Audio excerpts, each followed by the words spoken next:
حالة الإشعاع ديت عايز أقول لكم إن إحنا جبنا ترابيزات وقسنا الحرارة المنبعثة الانفراريد ثرمومتر.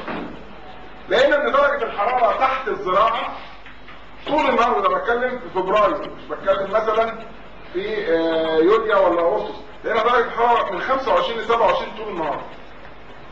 طيب بره الترابيزات لقينا الحرارة ابتدت من 15 وصلت إلى 55 درجة ونزلت بعد كده إلى 25.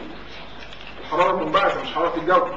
انبعاث دوت بيؤدي إلى زيادة حرارة المدينة من 6 إلى 8 درجات.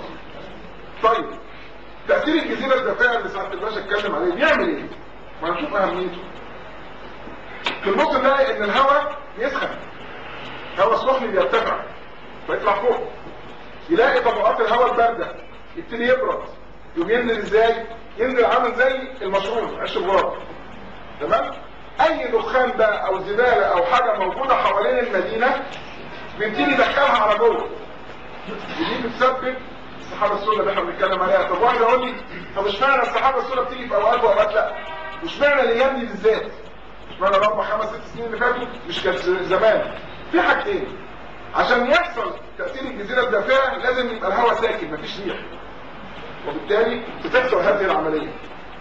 الحاجه الثانيه ان احنا عندنا العربيات زادت في خلال 10 سنين اللي فاتت بدرجه عاليه، المصانع زادت بدرجه عاليه جدا، كل الحاجات اللي هي ترفع درجه الحراره انتشرت بصوره كبيره جدا في ال10 سنين اللي فاتت.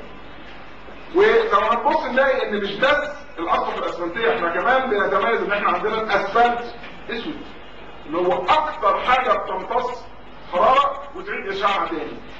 في البلاد الخارجيه ابتدوا دلوقتي يخلي الاسمنت لونه فاتح، لون رمادي، عشان يقلل من انبعاث الحراره.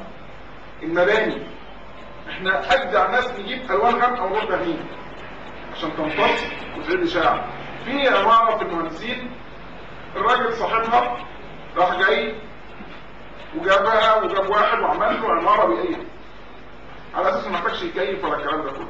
وبعد ما خلصنا طلع واحد قصاده من الناحيه الثانيه وراح عامل البتاع ازاز اللي هي الازاز اللامع دوت، تمام، خلى حياته جحيم. ليه؟ لان مفيش تنسيق. تمام؟ وبالتالي عمليه ان احنا نتكلم، الناس كلها بتتكلم ازاي نغطي الاسطح، ازاي ان احنا نخفض الحراره المنبعثه من الاسفلت، ازاي ان احنا نغير الالوان، ازاي نزود الخطه في المدينه عشان نخفض من الحراره المنبعثه. الحراره المنبعثه دي سبب النكبه بتاعتنا دلوقتي، ان احنا تغيير المناخ جوه المدينه ادى الى تغيير سلوك الانسان، وبالتالي بيعود على اللي موجود. اما الزرع والماء، المطر لو نزلت النبات بياخدها وبالتالي ما بتنزلش على السطح. تاني حاجه اشعه الشمس بيمتصها في عمليه البناء الضوئي ويحولها لنا الى منتجات احنا محتاجينها. اللي تحت ما بيوصلش لتحت، فلاقي فرق درجه الحراره ما بين الشقه اللي موجوده تحت. طيب ده بيؤدي الى ايه؟ ان انا مش هستخدم تكييف او هقلل استخدام التكييف، ودي نقطه بتوفر كهرباء وبتوفر اجهزه. اللي عامل ديكورات جوه الشقه تمام بتحافظ له عليها وبتطول له عمرها. يبقى في حقيقه الامر ان زراعه السطح بتساعد المبنى على ان عمره يطول مش العكس، لان هو في حقيقه الامر بيمنع الاشعه الفوق بنفسجيه انها توصل للسطح. تاني حاجه ان درجه الحراره او التغيير الشديد في درجات الحراره، انا عندي اسمنت وعندي حديد، درجه التمدد والانكماش مختلفه مع طول الوقت. تمام؟ بيحصل امتداد الانكماش بسرعتين مختلفتين، يبتدي يحصل الشرخ يتشق سطح الشقه يتشبك. تمام؟ ولكن لو انا حددت درجه الحراره تقريبا ثابته، الحاله دي انا بطول عمر المبنى مش بقصره. يعني شايفين الزراعه ما بقتش زراعه، بقت هندسه وبقت زي ما هنتكلم بعد شويه صحه والكلام ده. الميه. تمام؟ نرجع بقى للصوره الايه؟ الميه. اصبر علينا. لا معلش اصل دي مهمه يعني. هو اصبر علينا برضه عشان الاول نحل الموضوع ونقول لك هنحل المشكله ازاي. طبعا ده للاسف الاسطح بتاعتنا، تمام، زي ما تفضلوا الاساتذه، تمام، زباله، لان احنا دايما معتبرين ان السطح هو عباره عن مكان غير مرئي. انا مش شايف، انا مش شايف، ولكن طب العماره دي مش شايفاها. طب لو احنا قلنا العماره بتاعتي اعلى عماره اللي نازل بالطياره مش شايفها، هو جزء متشاف، وبالتالي ادي نقطه. النقطه الثانيه، نعم، انا ما استمتعش بيه. ما احنا للاسف ما بنستمتعش بيه. ما بستمتعش حتى لو مش شايفه يعني. بس انا خلينا فيه، بس انا بتكلم على شويه الزباله دول هيؤدي الى ايه؟ هيبقى في صراصير ودبان وفلان تمام، ويحدث احيانا تعابين صح؟ طيب هقول انا بقى شاطر، ست البيت شاطره تمام، تنظف بيتها تمام التمام وهترش مبيد عشان تقتل الصراصير وتقتل الايه؟ الدبان وتقتل الفئران. حلو. المبيد ده بفلوس ولا من غير فلوس؟ فلوس، كان زمان مدعم دلوقتي ما بقاش مدعم. طيب هل في مبيد آمن؟ مبيد آمن. انا اكيد انا مش هسيب الشقه واخد. هتقول لي بسيب الاوضه شويه برجع على برضه المتوقع معاه، هو عمق يعني تاثيره على المدى الطويل، وعشان كده احنا ما بندققش قوي. طيب هل في حياه الامر انا قتلت المصدر ولا المصدر متوالد وعمال يزيد؟ يبقى انا في حاله انا كاني بنزح البحر، لان هقتل ده هيجي غيره، هقتل ده هيجي غيره، فبقت ايه؟ طيب صحتي لما تتبهدل او صحه دلوقتي لما تتبهدل، مش ده بيقلل عائد الاسره وبيصرف فلوس على الادويه اللي اصبحت نار والمستشفيات اللي يعني كل ده فلوس. يبقى انا مش بتكلم على الزراعه كحاجه هاكلها، انا بتكلم على الزراعه كحاجه هتحافظ على صحتي وهتوفر لي فلوس بطريق غير مباشر. معنى اني ما ادفعش فلوس في ادويه معناها اني كسبت فلوس. معنى ان انا ما دفعتش فلوس في مبيد يبقى انا وفرت فلوس، يبقى انا كسبت فلوس. دي كلها حاجات مهمه جدا للموضوع. طيب خلينا من ده كله وراح واحد يشرب سيجاره هنا وراح رامي عقب السيجاره على البيت دوت. انا شاب وقعدت اوفر فلوس عشان اجيب شقه، وجي واحد بعقب السيجاره حرق لي كل احلامي. تصور لو عقب السيجاره نزل على السطح هو فين؟ مش هيحصل حاجه. لكن لو حصل هنا بقت نار. طب هتقول لي خلاص ما نضفت السطح يا عم ودماغك ولا زراعه ولا كمان فرد الدواء. حلو. تعالى اشوف في حته كانت مالها الناس رميه فيها الزباله ودلوقتي البلديه شالت الزباله. تفضل نضيفه؟ ده بالعكس، ده انا عرفت ان البلديه عرفت السكه يبقى احط فيها زباله. يبقى ده هينظم الناس هترمي تاني. لكن لو عملتها جنينه ده انا من جوايا هبقى منظري وحش قوي وانا برمي، زي ما اكون ماشي في شارع نظيف ومعايا بالبنايه رحت حاطط الورقه في جيبي، ان حاسس ان انا المجرم الوحيد اللي الورقه دي لو وقعت هبان ان انا اللي وسخت الشارع. لكن لو الشارع وسخ ده انا هجيب ورقه الفول والطعميه وارميها مش فارقه، ما انا عمليه بايظه. وبالتالي كون ان انا احط نشاط موجود. طيب ايه اللي يخلي كمان اللي فوق دوت ما يرميش؟ بدل ما افتح الشباك واشوف المنظر ده افتح اشوف خضره. انا هبوظ المنظر ده تمام، انا مختلف. يعني واحد تعب ودفع فلوس عشان يحلل المنظر او انا بوظه. والكلام ده حصل على فكره بعماره في شبرا، كانت بتتحط 3 بيوت. الست كانت بتقول لي كل 3 اشهر بدفع 150 جنيه عشان واحد يجي ينظف لي السطح، وكل شويه واحد يروح عامل زياره تعمل لي حريقه في البيت.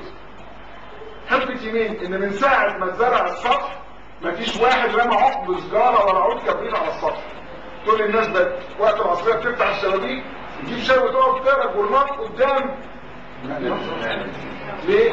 ده سلوك بني ادم. يبقى انا بغير في سلوك الناس وغصب عنهم. ليه؟ لان انا لو خدت شقه على الميرلاند ثمنها زي نفس العماره الخلفيه، يقول لك دي واجهه على الميرلاند بس سعرها يبقى عالي، والثانيه خلفيه لا خليها اقل. لدرجه مره كنا في اسيوط واحد اقترح اقتراح في عماره هناك 3000 متر حوالي 20 دور وتحتيها مبنى بنفس المساحه تمام 4 ادوار.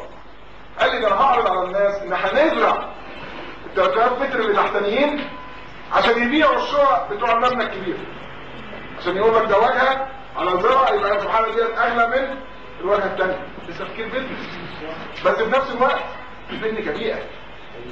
تمام؟ وده يعني شوف افكار الناس بتتفاعل وتبقى ايجابيه لمجرد انها لقت فكره تستعملها. طيب الزراعه ممكن تكون وسيله لزياده دخل الاسره، مش فرصه عمل عشان مساحه السطح ما توديش الى، ولكن اقدر ازود دخل. تمام؟ المحامين على المعاش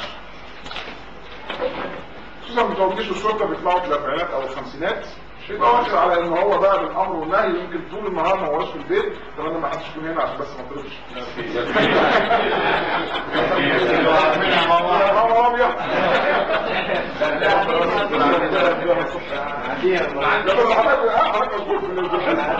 تمام. فبيبتدي يعمل ايه؟ ولاده طبعا بيكونوا وصلوا لمرحله الكليه او اشتغلوا، بيبتدي ده دخل متاخر، ده جه مش عارف ايه، دي مش مظبوطه، لا بيبتدي مشاكل. تمام، لان هو ما كانش متعود على دوت في اثناء الخدمه. طيب الحاجه الثانيه هيعملها ايه؟ هينزل يقعد على القهوه، وبالتالي هيضيع وقت. طب لو انا اديته حاجه يشغل بيها وقت، هو هيحس انه عايش، انه لسه بينتج، وبالتالي انا كسبته في نفس الوقت كسبت دخل. ويمكن اللي وجه نظامنا ان الحاج اللي احنا شايفينه دوت اول ما ابتدينا المشروع كان سنه 80 سنه، وابتدى حلم حياته انه يزرع، بس عشان ازرع لازم 80. هو دلوقتي سنه 85 سنه، يعني ربنا يديله الصحه. بصراحه هو راجل من انشط الناس. نعم ربنا يديك الصحه. فكان امنيه حد نزرع، بس لازم يبقى عندي مزرعه وعندي عربيه وعندي تكاليف. فالمهم اول ما اعلنا عن الموضوع فابتدى ايه اشترك معانا في المشروع وزرعنا. وبصيت لقيته في يوم قالوا لي الحقنا يا دكتور النباتات بتموت. طبعا احنا متحركين بسرعه، والكلام ده كان في نص فبراير، وانا فاكرها اقول لكم ليه نص فبراير. فرحنا اشوف النبات مورفولوجيا ما فيهوش اي مشاكل، الجذر ابيض جميل، النبات ما فيهوش اي امراض، ما فيش اي بوادر عطش. المهم عشان بقول لكم نص فبراير، انا بالصدفه بشوف الميه اللي بيرموا بيها، فلقيت الميه سخنه واحنا في نص فبراير. يعني لو جت يوريا وابص بقول الميه محطوطه وسخنت، فبقول له ازاي الميه سخنه واحنا بالليل نص فبراير؟ قال لي الله النبات مش بردان، انا داخل الميه وبرد هي حاجه تضحك، بس احنا طلعنا من دي بايه؟ كل حاجه بتلاقيها وجه كده وجه. هو بالظبط لو انا ابني بيستحمى في شهر فبراير مش بدخله الميه، هو حاسس ان النبات ده ابنه، وبالتالي اتعمل فالزراعه عرفنا انها جوه قلب المصريين، سواء بقى في الحضر او في الريف، ما هياش من الارياف بس، ده جوه المدينه. وهو ده اللي خلانا فعلا قلنا لا احنا لازم نكمل بقى المشوار. فاحنا